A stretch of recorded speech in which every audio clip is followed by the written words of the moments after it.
All right. I guess we can go ahead and jump into our topic for today. We are discussing, like I said, mitochondrial Eve, and we're going to be getting into mutation rates, Y chromosome.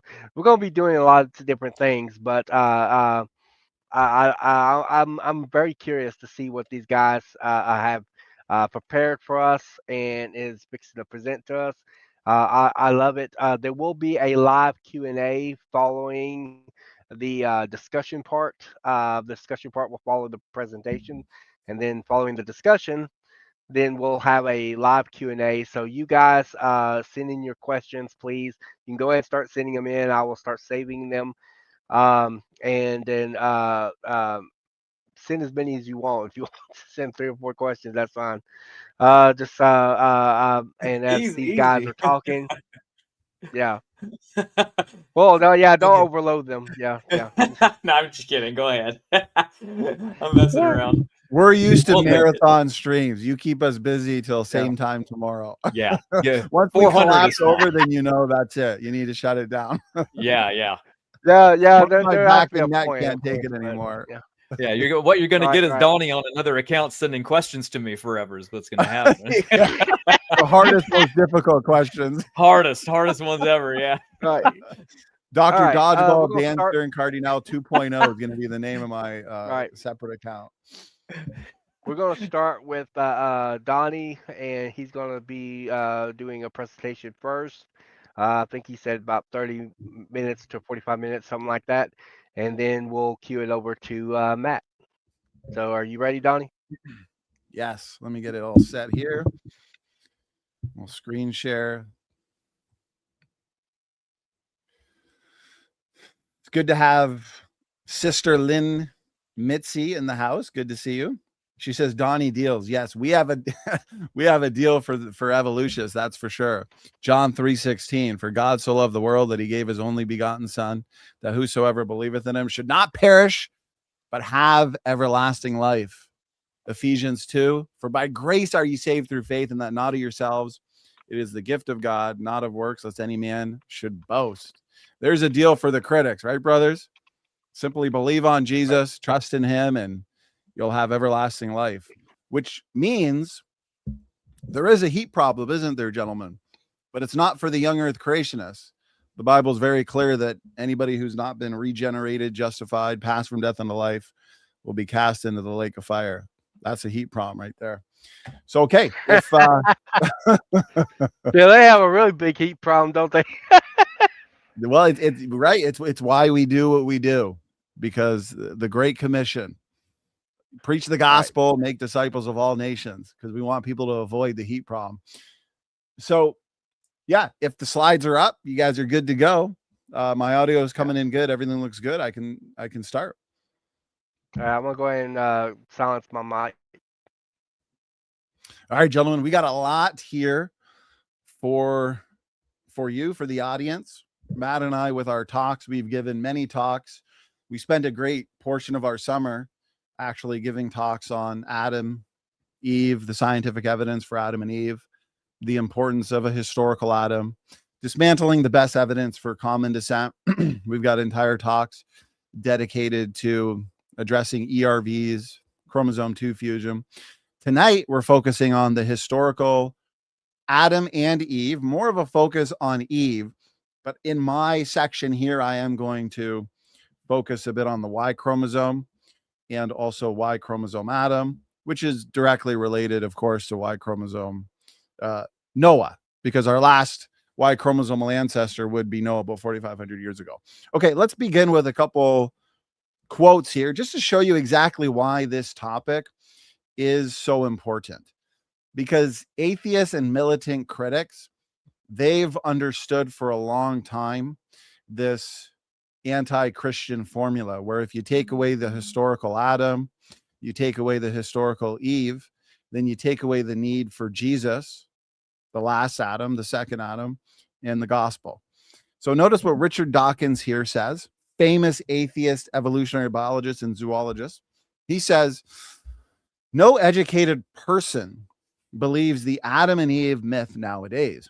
Quite dogmatic, eh? But it's surprising how many parents think that it's somehow fun to pass on this. So apparently all these parents that he's talking about, none of them are educated. None of them have degrees. None of them gone to college, gone to school. According to him, fun to pass on this falsehood to their children. I would want to argue that the truth of evolution, well, Richard Dawkins, it depends what you mean by evolution, because if by evolution you mean changes in allele frequencies and populations over generations, or simply change over time, then we're not going to have much to disagree on.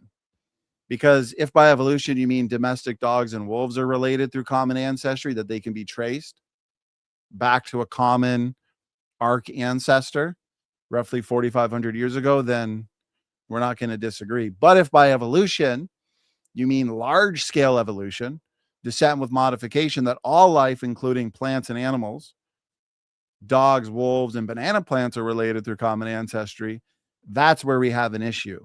That's where the scientific data contradicts that kind of evolution. So he says, I would want to argue that the truth of evolution, so that's what he means by evolution, common descent, is more interesting and more poetic. This is a very interesting and important quote. Frank Zindler, he did a debate. You can see the source at the bottom here.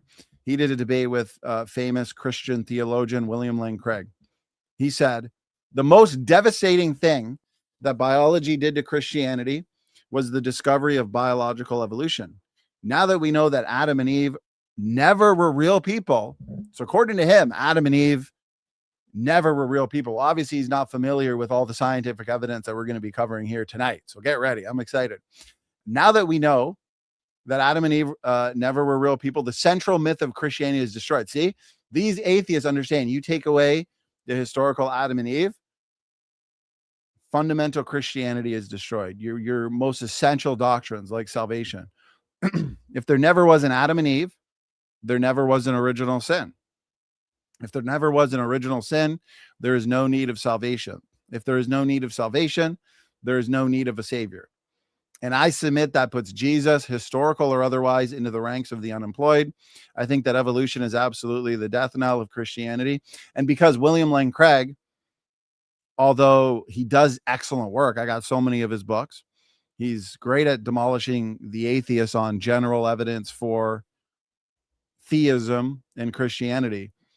On this point, he did not do a great job at all, because he's not a strict biblical creationist. He's not a young earth creationist. He is a theistic evolutionist. So he really struggled, in my opinion, to address that. The atheists have understood this anti-Christian formula for a long time. If there was no first Adam, there's no need for the last Adam. Francis Collins from BioLogos. And you'll also notice that these theistic evolutionists, they'll make a lot of the same arguments as the atheists. I'm not saying they're atheists, but a lot of them allegorize or symbolize what's described in Genesis in terms of the origins of man. So Francis Collins, famous theistic evolutionist, says, there is no way you can develop this level of variation between us from one or two ancestors. So that's one of the reasons he believes a real, literal Adam and Eve is impossible. But as you're going to see, these are straw man arguments. These theistic evolutionists, these atheistic evolutionists, they're making arguments from evolutionary creation. What about special creation? This argument assumes that all DNA variation is due to mutations. Of course, we have to explain all the DNA variety and DNA differences from a couple ancestors in just a few thousand years. Well, then of course, all of those mutations accumulating over that short amount of time is going to destroy genomes and biological organisms. But that's why the creation evolution positions have two very different starting points. It's the evolutionist that assumes all DNA variety is due to mutations. The creationist believes in, at least we hold to, created heterozygosity. There's that word. And the evolutionists hate it because there's so much incredible evidence supporting the design diversity or created heterozygosity model that Adam and Eve, and this would apply universally to the created kinds, were created in a state of DNA diversity with pre-existing front-loaded DNA differences within and also between. And that way it doesn't take a long amount of time. It doesn't take millions of years to accumulate the DNA variety that can result in change. No, every single generation you can have novel chromosomal combinations since those DNA differences are built in. What does the Bible say?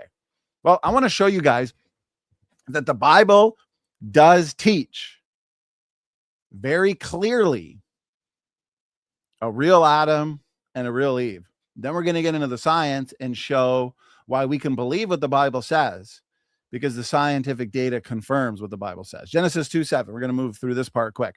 And the Lord God formed man of the dust of the ground. There's Adam. And breathed into his nostrils the breath of life, and man became a living soul. And the rib which the Lord God had taken from man made he a woman. There's Eve. The book of Genesis makes several genetic statements with significant implications. If what the Bible is saying is true here, that we all come from one man, Adam, and one woman, Eve, well, there's some significant implications there in terms of genetics. We should find in the world of genetics evidence of that and not evidence that contradicts it. Jesus Christ himself, God manifested in the flesh. Matthew 19:4. And he answered and said unto them, have ye not read that he which made them at the beginning, this is the creation week, made them male and female? There's Adam and Eve. But from the beginning of creation, so Mark 10:6, God made them male and female. Those are the words of Jesus Christ himself. 1 Corinthians 15:45, the Apostle Paul. So Jesus, the apostles, the biblical authors, they all believed, just like us. They believed in a literal historical Adam and Eve. And so it is written, the first man, Adam, was made a living soul. The last Adam, that's Jesus Christ, was made a quickening spirit. So if there was no first Adam, what's the need of who? The last Adam. Because of the sin of Adam, okay, that brought us into this fallen world, the need was a savior who is Jesus Christ. Genesis 3:20. And Adam called his wife's name Eve because she was the mother of all living. I mean, it's so simple. Adam, the first man, Eve, the mother of all living. Oh, well, maybe this is all symbolic or allegorical, or when Jesus spoke of Adam and Eve being created at the beginning, maybe because he's talking about divorce contextually. So maybe he's just trying to make a point and we don't want to take him too literally, or maybe he's just speaking to the people at that time because that's what they believed. So he's just speaking to their level. Okay, well, let's have a look at Matthew 23:35, a discriminating point that demolishes those interpretations. This is fascinating. That upon you may come all the righteous blood shed upon the earth, from the blood of righteous Abel unto the blood of Zacharias. Isn't this interesting? Jesus references Abel as a real historical figure. Who killed Abel? Cain. Who were the parents of Cain and Abel? Adam and Eve. Here's the significance of this passage. Jesus cites Abel in Matthew 23:35 as a real historical person whose blood was literally shed, not figuratively, not allegorically, but literally. Abel's murder by Cain is treated by Jesus as a factual event in real space-time history. But if Abel is historical, let me ask you this question.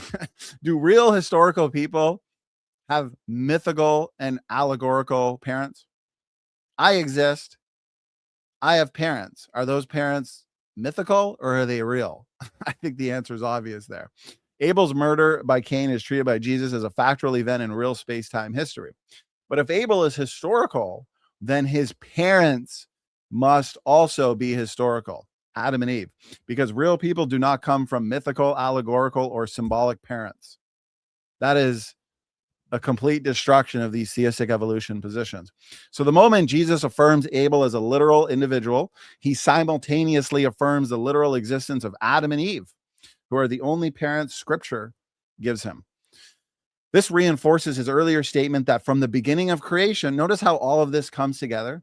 All of these different scriptures come together beautifully, consistently into a single truth, that God created two people, Adam and Eve, separate, independent, and special from any other form of life. That includes chimpanzees, that includes orangutans, that includes banana plants, showing that Jesus himself locates Adam and Eve at the actual beginning of human history, not as allegorical figures or late additions to a long evolutionary process. Okay, I think it's pretty clear to anybody looking at these passages objectively that the Bible is claiming there's no common ancestry between humans and any other form of life. I mean, can it be any more clear, actually? I would like to ask theistic evolutionists or naturalistic evolutionists who deny what the Bible clearly says, how else could God have explained that we all go back to two people, Adam and Eve? Is there any way he could have made it clearer? I'd like to see that answer. And very significant genetic implications here. And so we can make predictions. The predictions we've made, one Y chromosomal ancestor, one mitochondrial DNA ancestor, low genetic diversity, for example, they've all come true. Biblical expectations, they confirm what the Bible's saying. And we're going to get into a couple of those. What I like, Matt and I, we've done 3 major formal debates since the summer. We did a debate seminar in the summer, went 4.5 hours, very comprehensive, with prominent evolutionists, conspiracy cats, known as culture cats now. We did that debate on Adam and Eve, put ourselves in the hot seat. We took the affirmative. Excellent event. We enjoy discussing these topics with conspiracy cats. We did one a couple months ago with Planet Peterson and PhD Tony, Evolution on Trial. Tons of fun. Fiery debate if you're looking for a fast-paced, fiery kind of debate, heated debate. And then last month we did one with Austin Sims and Flying Spaghetti Auditor on the question, are humans and chimps related? I love that topic. I believe that's a challenge that needs to continue being put at the evolutionists, because we could argue all day, are humans and banana plants, are humans and strawberries related? What about abiogenesis? What about the evolution from prokaryotes to eukaryotes, single to multi-celled evolution? You know what? If we stay as close to home as possible, gentlemen, and ask the question, are humans and chimps related, which the evidence suggests they're not, then notice this. You put an X right there through that relationship, through those branches, put an X through that. If humans and chimps aren't related, then by definition, humans and strawberries aren't related. If you refute the idea that humans and strawberries are related, well, you haven't necessarily overturned the evidence that might suggest humans and chimps are related. So if you refute the notion that humans and chimps are related, everything else crumbles. Universal common descent crumbles. Abiogenesis and naturalistic origins crumbles, because that means humans are specially created, separate from any other form of life, just as the Bible describes. This, my friends, is the Y chromosome challenge. And I want to show you where we're at with the critics. Have they answered it? Have they not? You can go back to debates that I've done 5 years ago or so when I started doing this. Guts of Gibbon, for example, we've had some really good debates in the past. Debated her 3 times formally on Modern Day Debate, going back 4 or 5 years ago. One of my major arguments back then was this point, the Y chromosome. It's been years and we've gotten more data, and it's only made this argument more powerful. And so let's see where they're at. Okay, let's start at the basics though. The Y chromosome, the mitochondrial DNA. We're going to be focusing a lot on the mitochondrial DNA and mutation rates and refuting the critic. We're going to be demolishing Dodgeball Dan Stern Cardinal here tonight. We've seen, we've analyzed, we've examined all his arguments. It's not going to be good for him here tonight, okay? And so the Y chromosome is uniparentally inherited DNA. It's passed down on one side, the father's side. Mitochondrial DNA exists outside of the nucleus. Okay, it's a small chromosome, comprised about 16,500 letters. Y chromosome is about 60 to 80 million letters. Matt, remember in our debate, these guys kept saying, oh, you're just ignoring the rest of the genome in favor of this small little Y chromosome. So I asked them, I said, okay, what's the size of the Y chromosome? They're like, well, I don't know, 40,000. It's like, no, you're off by a ton. It's a large chromosome. Okay. We're looking at in the millions, 60 to 80 million. And so the mitochondrial DNA is also passed down on one side. It's passed down maternally. Okay. And so these act as good chromosomes to answer the question of ancestry. For the most part, they lack recombination. We can build nice family trees. And when you take all Y chromosomes worldwide, male Y chromosomes, There's very low diversity. We're all 99.9% the same for the most part in the Y chromosome.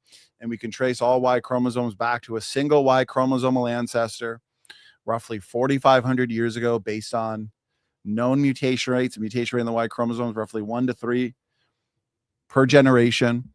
The mitochondrial DNA, same thing, low diversity. We're going to get into that here tonight. We're going to examine all the mutation rate studies.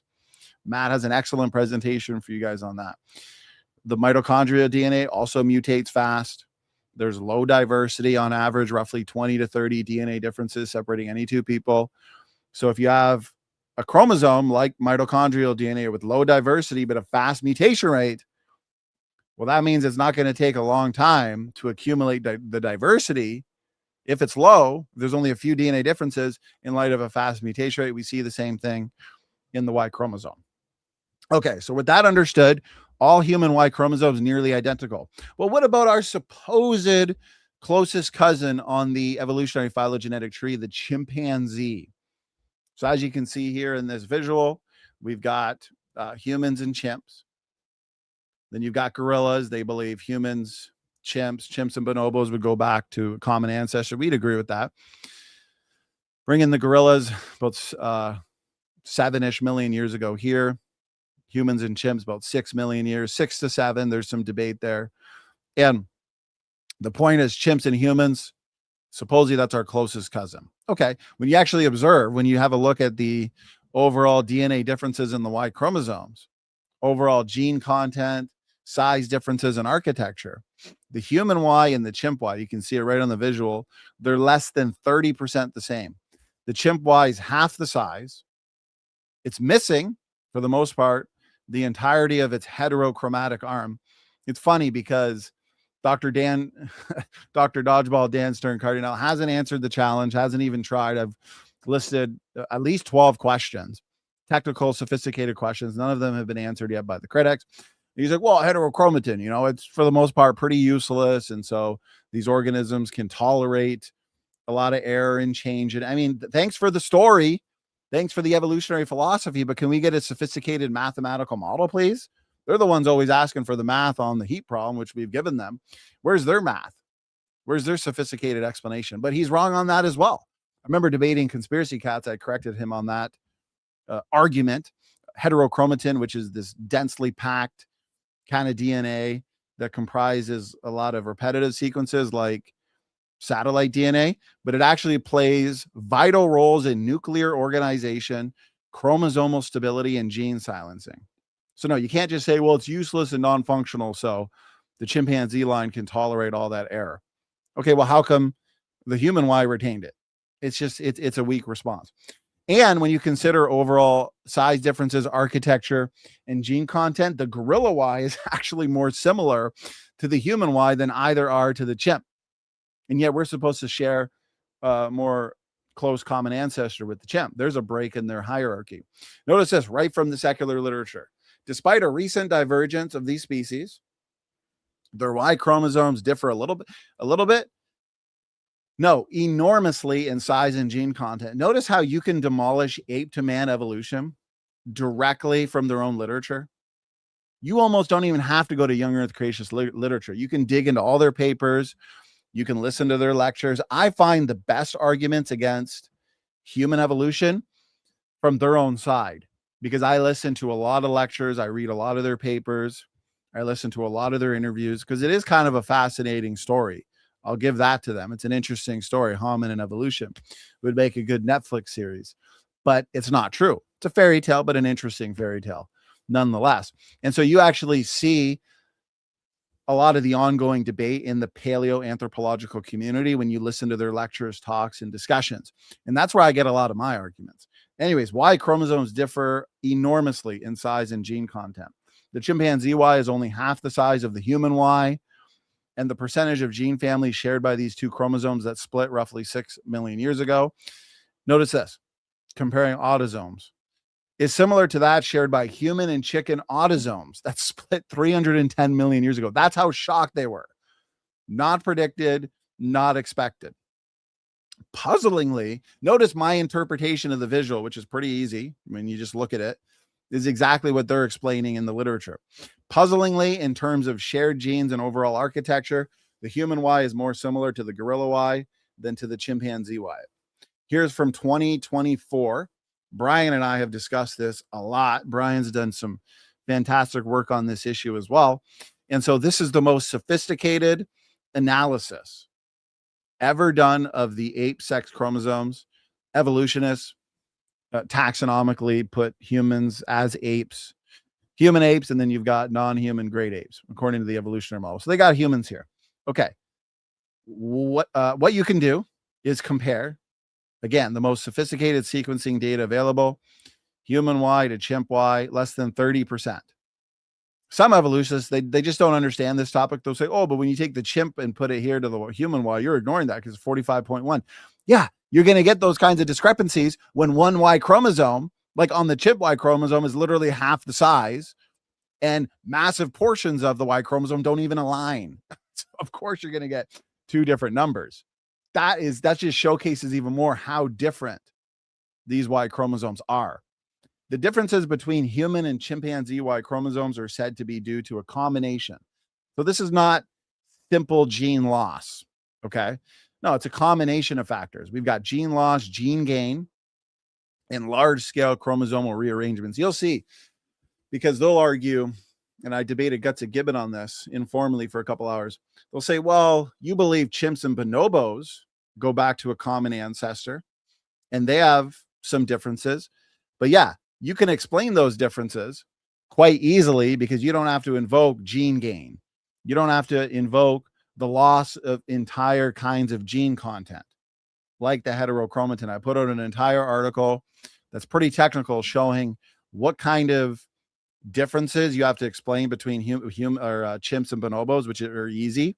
Even in 4,500 years, those changes could happen rapidly. But once you bring in the human, then it's not apples to apples. It's apples to oranges, actually. We'll get into that a little bit. More than 30% of the chimpanzee Y chromosome fails to align to the human Y chromosome. Of course, you got those two different numbers there. There's massive regions that don't even align, evolutionists. The portions of the Y chromosomes in humans and chimps are said to have been rearranged. Where's even the best they have to offer? Like Dr. Dan Stern-Cardinal. It's just stories and evolutionary philosophy. It's like you can provide mechanisms all day. We want a model. Asserting mechanisms, claiming mechanisms is not the same as model building. The Y chromosome differences aren't just point mutations, guys. They're massive structural reorganizations, gene losses, and transpositions. These changes require major, not minor, like with chimps and bonobos, but major chromosomal rearrangements, not just neutral drift.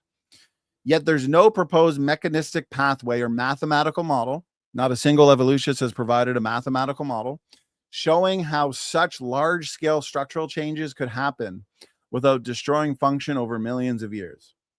The evolutionist response is storytelling without quantification. Quantify the changes, guys. Put in the work. Guardians of common descent, because that's exactly what they are. They're apologists for their science fiction religion. Must show the mutation rates, the fixation probabilities, and time frames needed to produce such divergence, and no such model exists. If humans and chimps really do share a common ancestor recently, then such radical divergence in such a short time frame, notice this is important, should be impossible without breaking function. You're going to get all those massive changes in a short amount of time, according to the evolutionary model, and expect these creatures to actually thrive. They're going to be so degenerate. They're going to have so many problems that they're going to be a lot different when we observe them in their habitats than what we see, okay? We don't see a creature that has lost this amount in the Y chromosome in 6 million years, roughly. The Y chromosome is essential for male fertility and gene regulation. How could such massive architectural shifts occur and still maintain viability in both lineages? Notice none of these questions have been answered. All they do is just hand wave it away. Dr. Dodgeball, Dan Stern-Cardinal, the 5 Ds of evolutionists, dodgeball, dodge, duck, dip, dive, and dodge. He put out a video review recently of my opening statement because the evolutionists are doing massive damage control because team evolution in these debates are just failing miserably. Even their own side are admitting that they lost. Go look at the comment sections of these debates. Even their own side are admitting that they did a poor job. So we got to get damage control from evolutionists like Dan. And he just hand waves away the Y chromosome. Well, you know, the heterochromatin, we already debunked that. It's largely non-functional, so they can tolerate error. And it's just structural changes and massive gene deletions. It's like, you don't get it. Okay. That's evolutionary philosophy.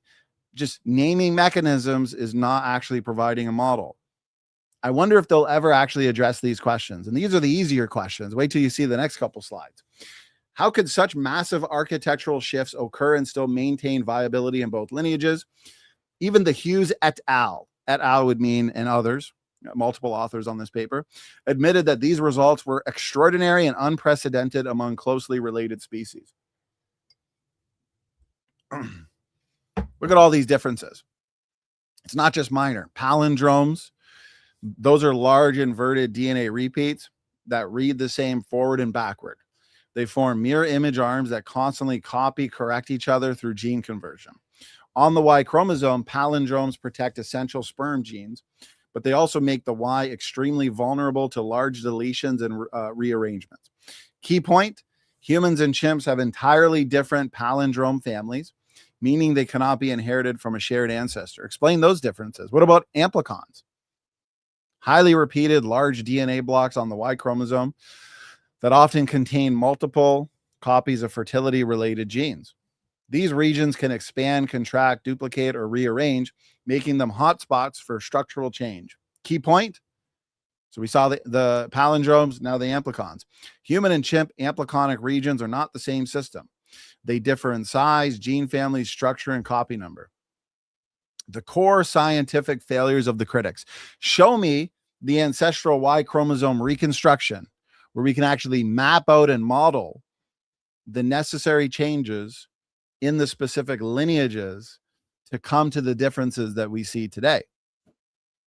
Evolutionists cannot claim gain or loss without knowing the ancestral state. Hughes et al. Even admitted 2010, the ancestral state cannot be determined. Storytelling and evolutionary philosophy does not equal reconstruction. No rate-based population genetic model. Have we seen a rate-based population genetic model, Brian and Matt? I think you guys know the answer to that. It's no. Not one critic has produced a model showing required duplication/deletion rates, required recombination frequencies, timeline feasibility, population fertility survival. Mechanisms without quantification are not explanations. The structural differences are too large. It's 2 times size differences. Entirely different palindromic families, as we saw. Human-specific ampliconic architectures. Loss of the heterochromatic arm in Pan. Makova, 2024. Did things get better for the evolutionists? No, it got worse. Only 14 to 27% alignability. Guys, these are architecture level differences, not just copy number tweaks. This is right here, sums up years and years worth of evolutionist responses. Evolutionists confuse mechanisms with demonstrations. Makova et al. Mention processes that exist, but they do not do this. So even their most recent, most technical, sophisticated paper on this issue, this is what they don't do. Model them, quantify them, test them, simulate them, or show they can produce the observed differences. Possibility. Well, maybe because of this, they can experience all this kind of loss. Possibility does not equal feasibility or modeling. Evolutionists, pause this, screenshot it. We want answers that are empirical to these challenges. How did these massive architectural changes occur mechanistically in 6 to 7 million years? When did these changes occur within the proposed time frame? Why did they occur? Why, when, how, where? What selective pressures drove or tolerated them? How is the entirety of the heterochromatic arm lost in the chimpanzee Y? How did both lineages remain fertile and viable through these drastic changes? They like to appeal, at least the more informed evolutionists, to the Makova study. Makova study gives high quality Y chromosome assemblies, but it does not reconstruct. That's a huge point. In our debate, Matt will remember, I was challenging the evolutionists to do, well, how could we ever reconstruct it? How could we ever answer these questions that you have for us? That's their way of answering, basically admitting that they can't. Reconstruct the ancestral ape Y chromosome, identify directionality of changes, gain versus loss, quantify the rates at which those changes occurred, or provide any mechanistic evolutionary timeline. Instead, Makova confirms what? Y chromosomes are highly variable. The Makova study actually confirms what we've been saying for years on the Y chromosome, and the Makova study has actually strengthened the Y chromosome dissimilarity challenge. I love it. It's a great time to be a biblical creationist. Low in alignability, very low, and undergo rapid lineage-specific turnover. This strengthens the Hughes 2010 conclusion. 2010 to 2024, things have not gotten better for evolutionists. It's gotten worse. If the present-day Y chromosomes are this divergent, reconstructing a reliable ancestor is even more difficult. Why does the Y chromosome challenge remain unexplained and unanswered? They think we got a challenge. We got a problem with the heat problem. No, we've answered that 3 different ways, 3 different consistent, balanced, and scientifically variable ways. But they have not addressed this challenge that precludes common descent. No ancestral sequence, no rate-based model, no fertility preserving pathway, no explanation for new palindrome families. See how comprehensive we're being here? No explanation for human to gorilla architectural similarity. No explanation for the 2-time size gap. No explanation for 70 to 86% unreliable sequence. I mean, I would hate to be an evolutionist in 2025. No explanation grounded in population genetics. Critics list mechanisms. Again, this is all they do. They list mechanisms, but never demonstrate. I'm not even looking at the live chat. I can imagine if there are critics, it's the same thing. Mechanisms, but no actual model. Until they do this, model it out, the Y chromosome gap remains a fatal problem for human to chimp common ancestry. Here we go, evolutionists. I want sophisticated answers to this, either in written form or in video form or in debate form. Which lineage lost what? What specific amplicons, palindromes, or gene families were supposedly lost in each lineage? What empirical evidence identifies those differences as deletions rather than independent origins? Where is the ancestral Y chromosome reconstruction? If loss is invoked, you must show the ancestral state. But the 2010 Nature paper explicitly states the ancestral Y cannot be determined. Without an ancestral reference, loss is just speculation. Why do humans have entire palindrome families and gene systems absent in Pan? If the differences are only due to loss, where did the human-specific structures with no chimp or bonobo analogs come from? How does a 2-time size difference arise purely by chance or by loss? Why does the human Y resemble the gorilla Y more than the chimp Y? Here's the biggest question. Where is the rate-based population genetic model? Show the duplication, the deletion, the recombination, and mutation rates required to produce what? Look at this, gentlemen. If separate ancestry is true, if what the Bible claims about independent origins, Adam the first man, Eve the mother of all living, we just read it, and we went over those passages for the first 10 to 15 minutes of this talk. If what the Bible claims is true, this is exactly what we would expect to find. If evolution is true, you need to explain new human-specific palindromes, reconstructed amplicons, loss of entire heterochromatic regions in Pan, the massive size gulf within 6 to 7 million years without breaking male fertility.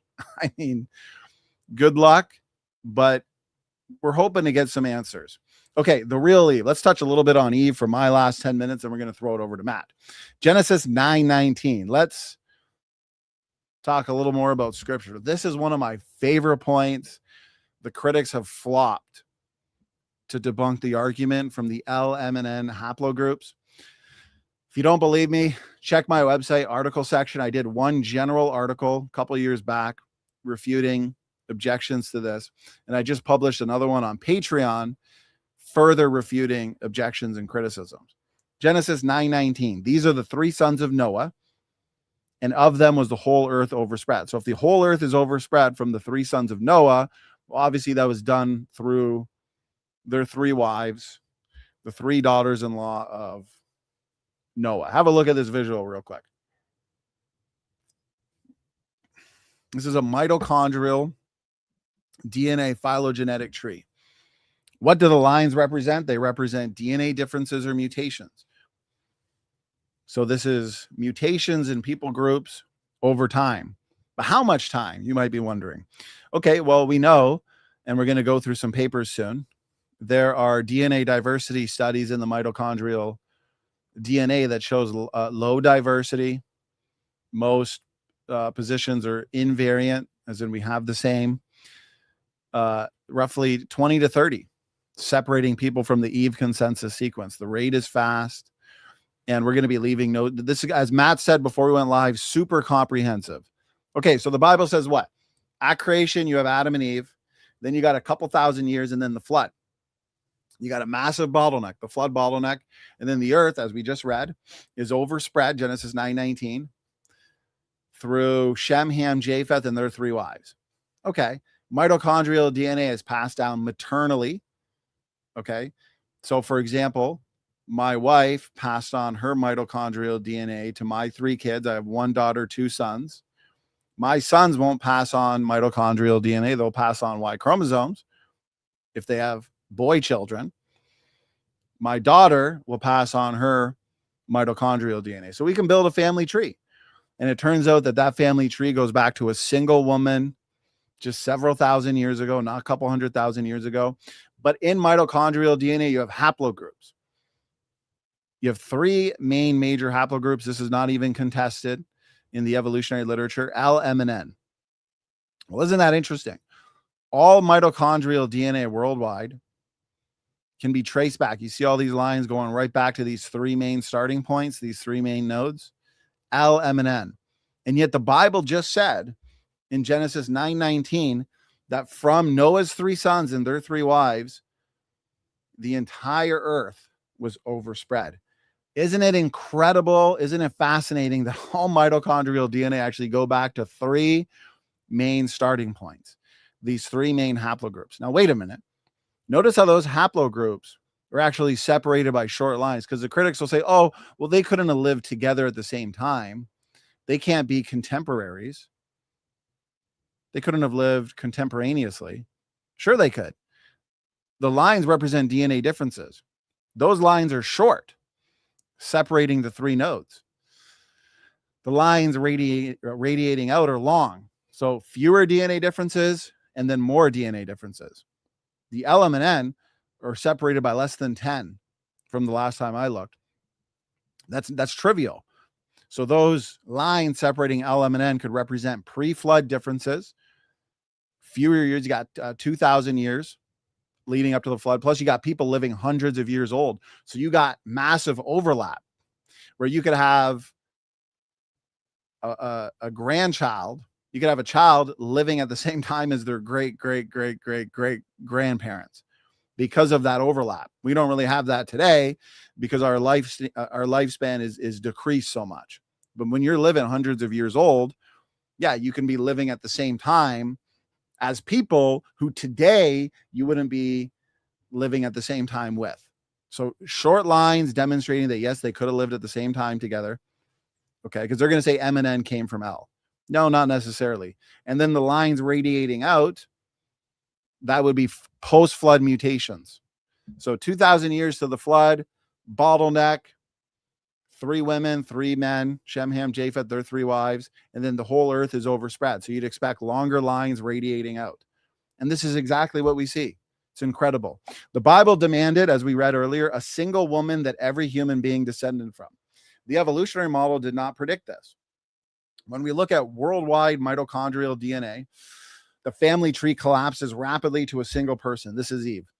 Notice this from 2022. You'll find discrepancies between what's called the phylogenetic method and the observed empirical pedigree method. Estimates of the mutation rate with a non-phylogenetic approach, namely pedigree analysis, are reported to be approximately 10-fold higher than phylogenetically derived rates. We also know hypermutation is a reality. Notice this paper, fascinating. 2 families had genetic drivers of germline hypermutation. So if these evolutionists want to make arguments, assuming a constant or slow mutation rate, well, we actually have papers suggesting that some lineages under specific conditions, environmental, for example, can experience more mutations, a higher mutation rate.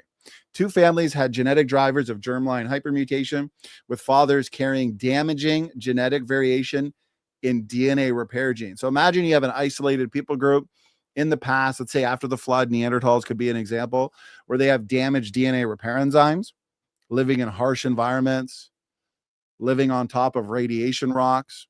Well, they could be passing on 7 to 10 times the amount of mutations that a normal person would under normal conditions, which would inflate the amount of DNA differences or mutations that we'd find in their genetics. For 5 of the families, paternal exposure to chemotherapeutic agents, well, if you know anything about chemotherapy and radiation and the harmful negative effects associated with that, well, yeah, you could really expect that after the flood, especially with the radiation and heat and energy released due to the flood and being trapped in a lot of these rocks and post-flood environments. You have people groups living in certain caves and certain isolated areas on the planet. Then we'd expect some hypermutation to take place over the generations. For 5 of the families, so again, hypermutation is a reality, okay? We also know, based on Fatuma, that the nearly neutral mutation rate approximates or equals the fixation rate, because evolutionists want to say, well, the per generation rate might be fast, the observed rate might be fast, but you're forgetting about the fixation, the long-term substitution rate. Well, wait a minute. The fact is, Fatuma, informed population genetics, geneticists know that the observed mutation rate approximates the fixation rate. And why?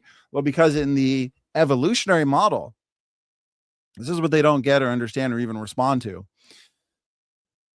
In the evolutionary model, humans have only grown to the size that they are and spread out to all parts of the globe in recent times.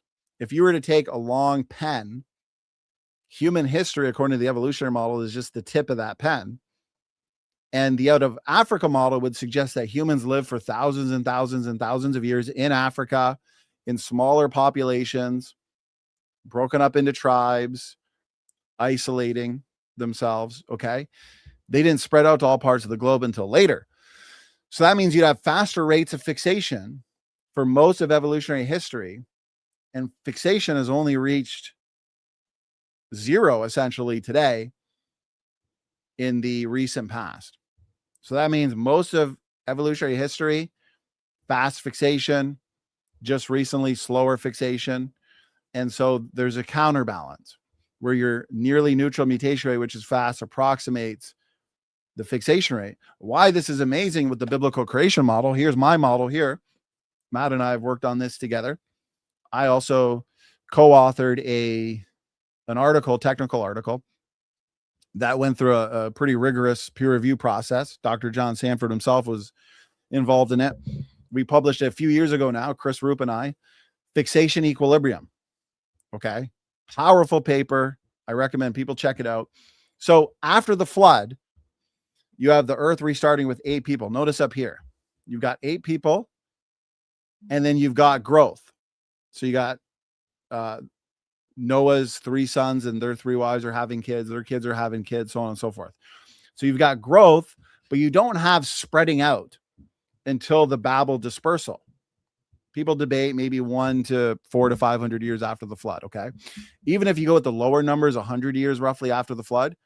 Okay. The people that you'd have at that point isolated at Babel, not spreading out yet. Remember, God had to confuse the languages to force them to spread out.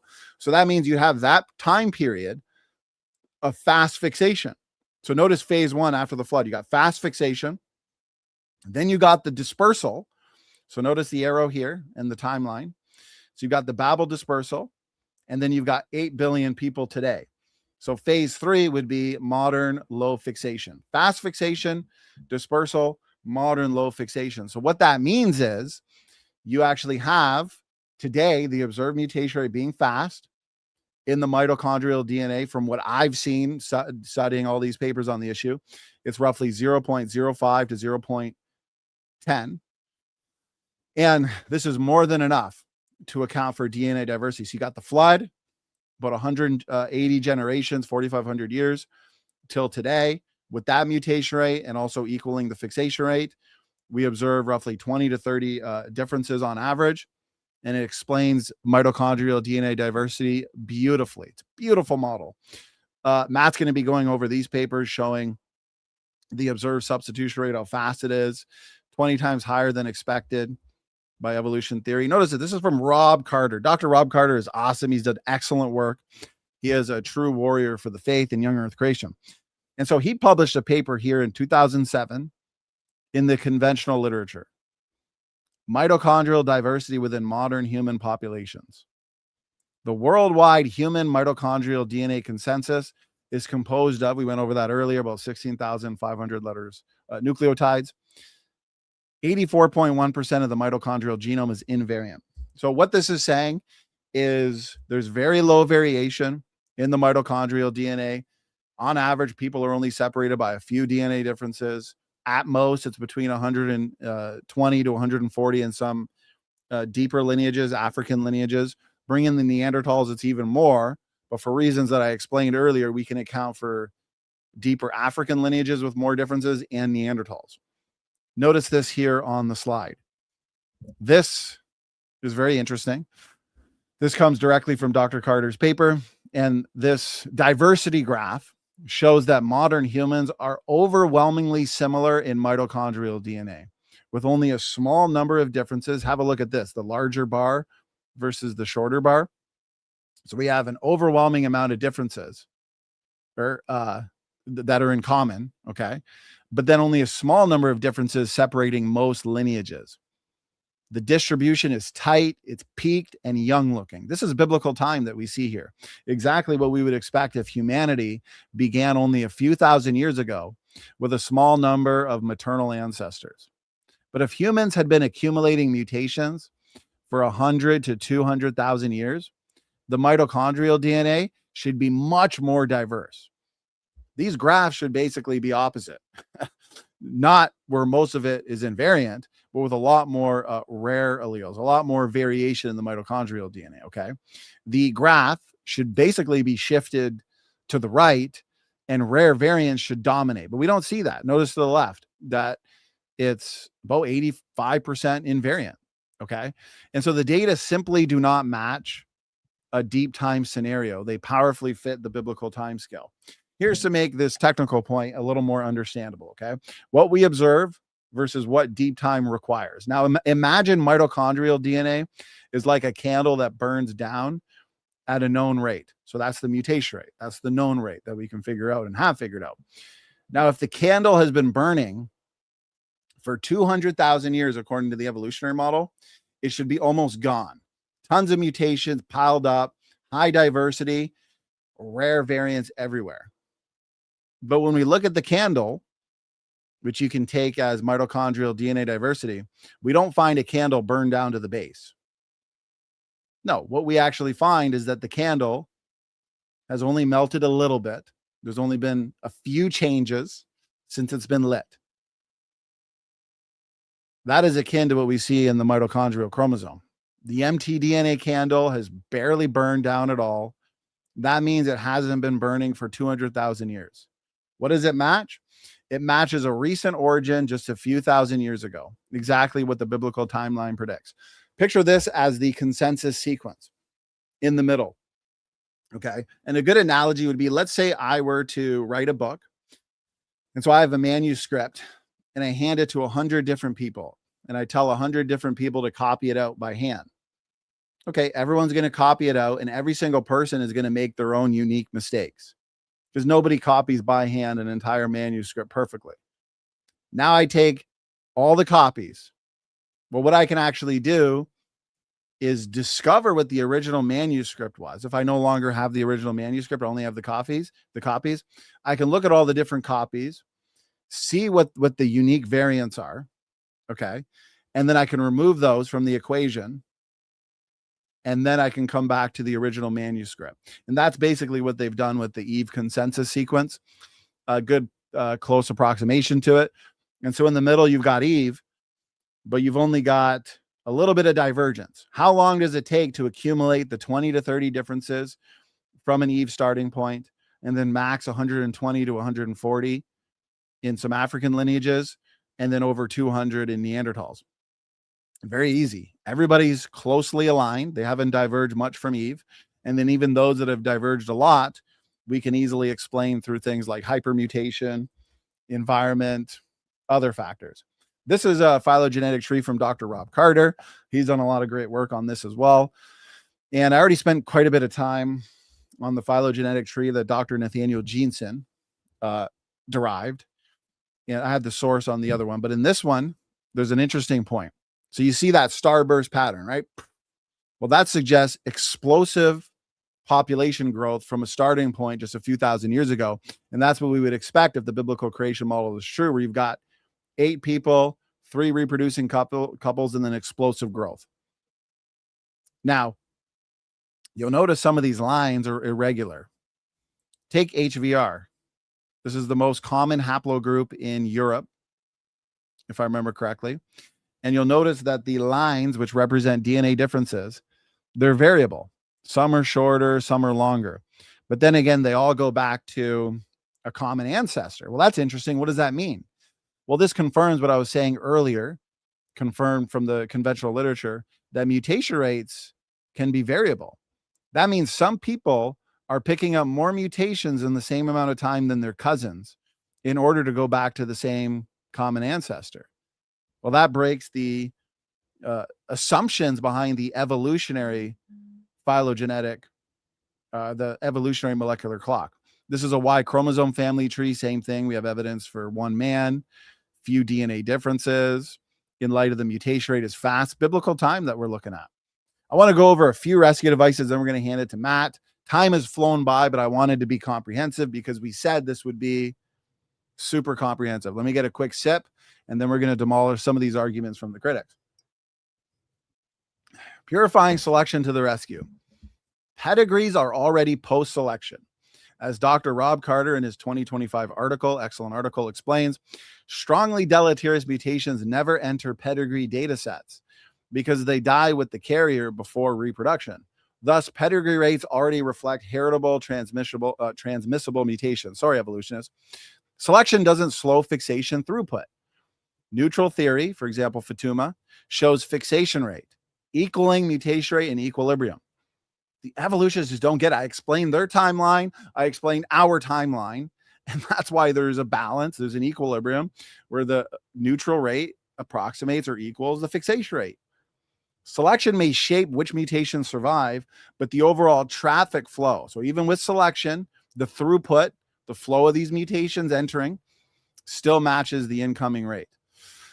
Oh, what about non-synonymous versus synonymous proportions? We heard this from Dr. Zach Hancock. We've heard this from Dr. Stefan Frello. I've responded to both of them. Non-synonymous versus synonymous proportions do not undermine creation. They simply show that harmful mutations are filtered, right? The biggest mutations are seen by selection. They're filtered out. They're dealt with. But it's your nearly neutral mutations that accumulate unchecked. Creationists don't deny this. But this does not reduce the global throughput of fixation over generations. Synonymous is, I got it in quotations, silent changes, because they're not technically silent. They do have some effects. Non-synonymous equals protein altering changes that selection removes. This affects which mutations persist, not the overall mutation rate. Purifying selection is real. Let me make this clear. No creationist denies purifying selection. We understand what its role is, but it doesn't save the day for the deep time evolutionary model. But it's already baked into the pedigree signal. Critics keep using it as a hand-waving excuse. That's all we see from people like Dr. Dan Stern-Carty now, because these issues are technical, and a lot of his audience, they're just looking for confirmation that they're related to banana plants and strawberries and walking sticks. They're largely not even understanding what Dan is saying, so he can gaslight his audience into thinking that he's actually addressed these arguments, these challenges, these objections in this model, but he has not. All he has done is dodge, duck, dip, dive, and dodge. That is so clear to anybody who actually understands what they're talking about on this topic. Critics keep using it as a hand-waving excuse to explain away the data, rather than engaging the actual equilibrium principle. Oh, but what about these island studies? What about these other mutation rate studies that say that the mutation rate is slow and fits the evolutionary timeline? Let's have a look. Canary Islands. Well, firstly, we creationists, we can agree when a settlement has occurred, even according to the evolutionist timeline, within 4,500 years. So there's no issue there. That's not the problem. The problem is them extrapolating those numbers across deep time assumptions. Dr. Rob Carter made a good point in his 2025 article. He's already exposed how such anchors big evolutionary timelines into the cake. Tristan da Cunha in Norfolk. Yes, settlement dates are known. Okay, no problem. But that doesn't eliminate demographic distortion. They want to take these examples of demographic distortion, these island populations, inbred populations, isolated populations, where obviously they're going to have a bit of a slower rate. And then he wants to extrapolate that as the global rate over all time. No, that's not how you do science. Don't you have a PhD, Dan? Small founder groups still flatten rates regardless of exact dates. And post-settlement genealogies can compress timelines further, skewing calculations. Unusual demographic context, which is all Dan. Dan is so desperate Dan. He makes a community post the other day promoting his video. Hey, go here so you can learn how to refute the evolutionists. Well, those evolutionists we've been debating recently have no doubt been looking to videos and arguments from people like Dan and Erica, but yet they're failing.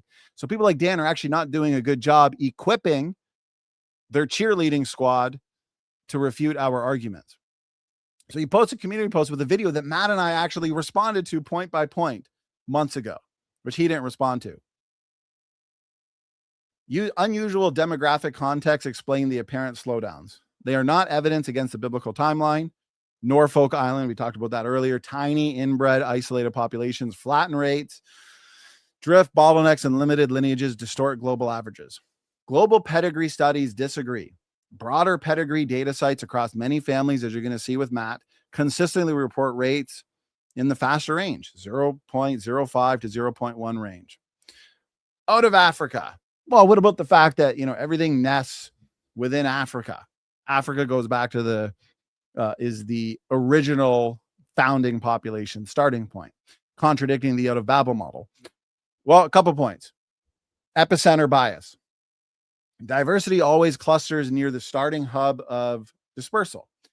Africa's hotspot fits with Babel as the true epicenter, not with deep time. Mutation rate variation. We've already gone over at least one study that shows hypermutation. There's several more. Africans have documented, we're not making this stuff up. Africans have documented faster mutation rates in certain nuclear regions. There's a paper there from 2022. Diversity can be inflated by faster mutation, not just by time. Oh, but that's nuclear DNA. That's autosomal nuclear DNA. Yeah. And if that DNA compartment, autosomal biparentally inherited nuclear DNA, is mutating faster, that would also apply to other DNA compartments as well. Okay, they're still in the genome. They're still comprise a human. So those rates would also be affected. Diversity can be inflated by faster mutation, not just by time. Here's another interesting point. Recombination hotspots. Africans carry more PRDM9 hotspots, which means more recombination in shorter DNA blocks. This produces scrambled genomes without requiring hundreds of thousands of years. And a lot of these PRDM9 genes are degraded or broken over time through deleterious mutation accumulation, which means you go back to creation or go back to the flood when you have healthier genomes, more heterozygosity, more PRDM9 genes, more hotspots. You're going to have more scrambling. Less scrambling today, more scrambling in the past. Fits beautifully. Epicenter bias. Okay, we addressed that one. Higher pass recombination, just what I said. After the flood, humans had greater heterozygosity and intact PRDM9 sites. More heterozygosity, more PRDM9 sites, you can even see this in the conventional literature, means more scrambling, more variation, making recombination faster than today. Environmental stress likely amplified this effect. The massive shifts in environment after the flood. The evolutionary problem. Throw the challenge back on evolutionists. Here's their challenge. Here's their problem. If humanity were 200,000 years old, we should not still see large intact DNA blocks. Their persistence contradicts deep time expectations. If we've been evolving and experiencing recombination and gene conversion for a couple 100,000 years since we left Africa, or since the out of Africa theory places mitochondrial Eve, Y chromosome Adam. Okay, well then you should have a lot more scrambling, but yet we find these massive linkage blocks that appear to have experienced no recombination. That's interesting. That points to a youthful genome. Notice this. The PRDM9 gene controls the placement of recombination hotspots. Africans carry PRDM9 alleles that bind novel motifs and increase the number of hotspots compared to Europeans. That's right from the secular literature. Have a look at Hinch et al., Gray et al. This produces more recombination events per generation. The conventional literature is admitting this, independent of age. So it's not an age issue. Remember, I like to say, especially in geology, a process, not time. More hotspots equals more shuffling equals shorter linkage disequilibrium blocks. That's what LD means. This is a present day observation, not a marker of ancient ancestry. Higher heterozygosity correlates with higher recombination frequency. Immediately post-flood, humans carried far more heterozygosity than we observe today. That means recombination would have been faster in the past, not slower. Critics assume modern rates apply backwards in time, but evidence suggests recombination efficiency would have declined over history as PRDM9 sites degraded and heterozygosity decreased. Not only do we demolish the evolutionary position and the evolutionary understanding of the origin of humanity with the out of Africa theory, we model build. We provide a superior model. Environmental stressors, ionizing radiation, chemical exposures, and other stressors are well documented to increase recombination frequencies in model organisms and humans. The harsher post-flood environment would have amplified recombination activity, accelerating genomic scrambling beyond modern expectations. If recombination truly reflects hundreds of thousands of years, we should not still see large LD blocks today. So the actual problem is not for us, it's for evolutionists like Dr. Danster and Cardinal.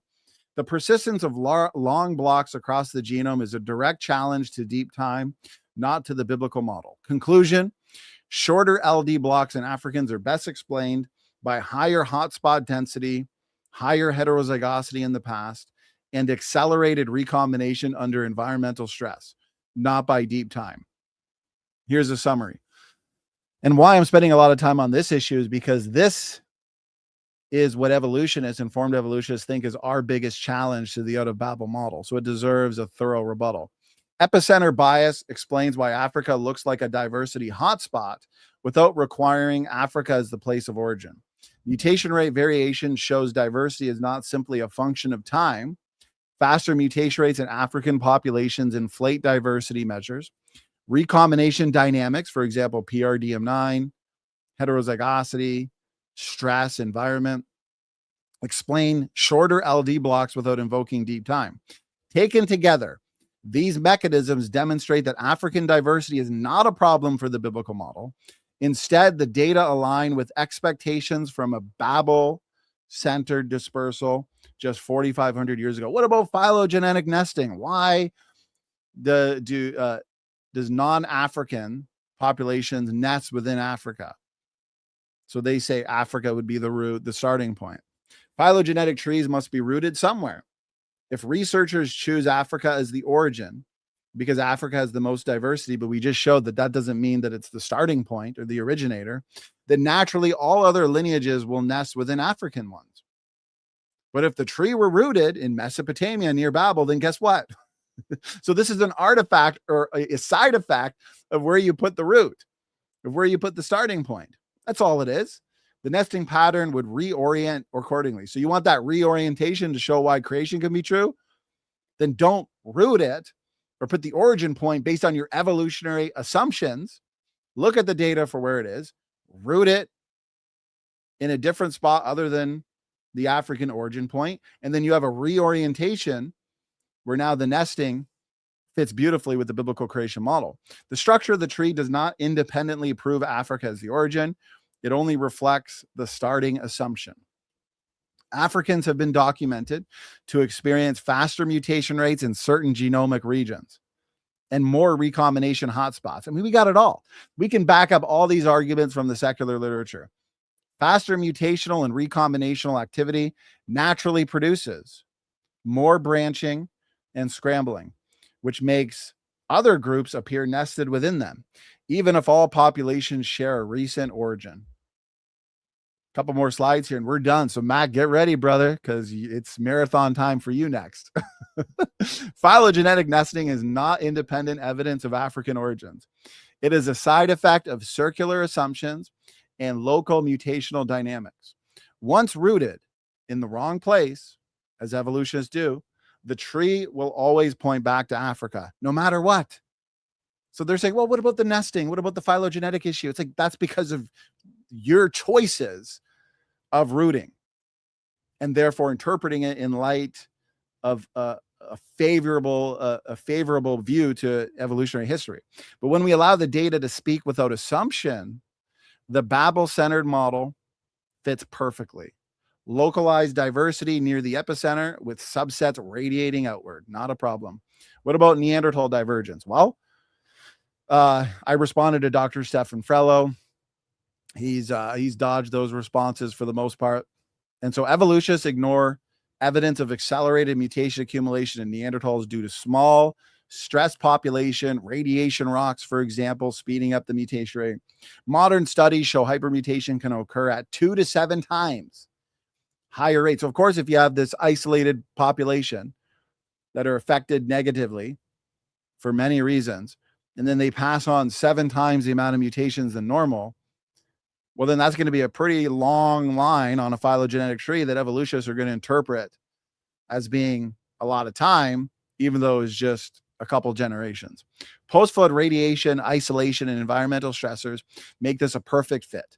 Evolutionists also ignore the work that we've done on this topic, previous work. Okay, so here it is. Here's a summary. Here's why the critics have failed. Here's why the scientific data beautifully confirms and supports the biblical account of origins. Fixation equilibrium is backed soundly by the scientific data. Pedigree rates are fast. Fixation throughput equals mutation rate. Observed diversity matches biblical timelines. Demographics, environment, and genetics explain the outliers. The critics have had no coherent response. Fixation equilibrium still stands stronger than ever.